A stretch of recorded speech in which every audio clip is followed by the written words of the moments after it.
एक छोटी सी डीएनए की स्पाइरल स्ट्रक्चर जेनेटिक्स के बड़े से बड़े क्वेश्चंस को बहुत आसान बना देती है। और सिर्फ 5 स्मार्ट रिवीजन ट्रिक से आप डीएनए के वाटसन एंड क्रिक मॉडल को इतना क्लियर कर सकते हैं कि एग्जाम के टाइम पे सारे फीचर्स ऑटोमेटिकली आपको याद आने लगेंगे। तो चलिए इस स्टेप को 5 स्मार्ट पॉइंट्स में समझने की कोशिश करते हैं।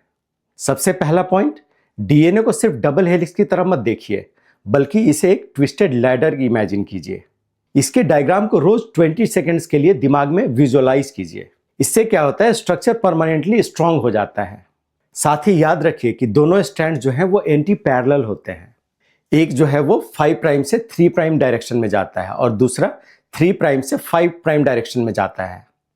ये डायरेक्शन वाला जो कॉन्सेप्ट है ना, वो नीट में स्टेटमेंट बेस्ड क्वेश्चंस का फेवरेट पार्ट है। अब दूसरा पॉइंट, बेस पेयरिंग को कभी भी फैक्ट्स की तरह मत पढ़िए, बल्कि एक लाइन में याद रखिए AT2GC3, मतलब एडेनिन और थाइमिन के बीच में 2 हाइड्रोजन बॉन्ड्स होते हैं और ग्वानिन और साइटोसिन के बीच में 3 हाइड्रोजन बॉन्ड्स होते हैं। इसी वजह से क्या होता है, जीसी पेयर जो है वो ज्यादा स्टेबल होता है। इस स्टेबिलिटी वाले पॉइंट पर डायरेक्ट कॉन्सेप्चुअल क्वेश्चंस आते हैं, इसलिए नंबर्स को हमेशा पेयर के साथ याद करिए।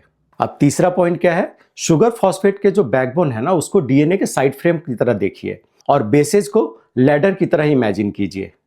इसी वजह से बैकबोन बाहर होता है जबकि नाइट्रोजिनस बेसेज अंदर की तरफ होते हैं।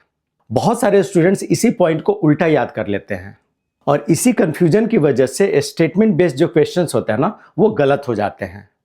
इसलिए स्ट्रक्चर को ड्रॉ करके रिवाइज करना बहुत जरूरी है। चौथा पॉइंट, प्यूरिन और पायरिमिडिन का डिफरेंस हमेशा आपको क्लियर रखना है। प्यूरिन को प्योर एज गोल्ड से याद करिए। इसका मतलब क्या है, एडेनिन और ग्वानिन जो है वो प्यूरिन्स हैं और बचे 2 साइटोसिन और थाइमिन पायरिमिडीन्स हैं। इसी पेयरिंग की वजह से डीएनए की जो विड्थ है वो हर जगह लगभग सेम रहती है। अगर 2 प्यूरिन्स या 2 पायरिमिडीन्स पेयर हो जाए तो स्ट्रक्चर डिस्टर्ब हो जाता है, इसीलिए कॉन्सेप्ट बहुत इंपॉर्टेंट है। अब पांचवा और सबसे इंपॉर्टेंट पॉइंट, रोज सिर्फ 1 मिनट का रैपिड रिवीजन कीजिए। पहले डबल हेलिक्स, फिर एंटी पैरेलल स्ट्रैंड, उसके बाद शुगर फॉस्फेट बैकबोन, फिर एटी और जीसी बॉन्डिंग और आखिर में प्यूरिन्स और पायरिमिडिन्स।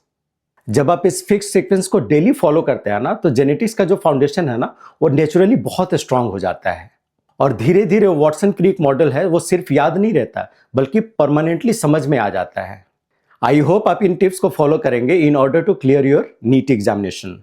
क्योंकि सिर्फ पढ़ाई करना इंपॉर्टेंट नहीं है, बल्कि सही स्ट्रेटेजी के साथ स्मार्ट प्रिपरेशन करने से एग्जाम क्लियर होता है और आप रैंकर्स की कैटेगरी में आते हैं।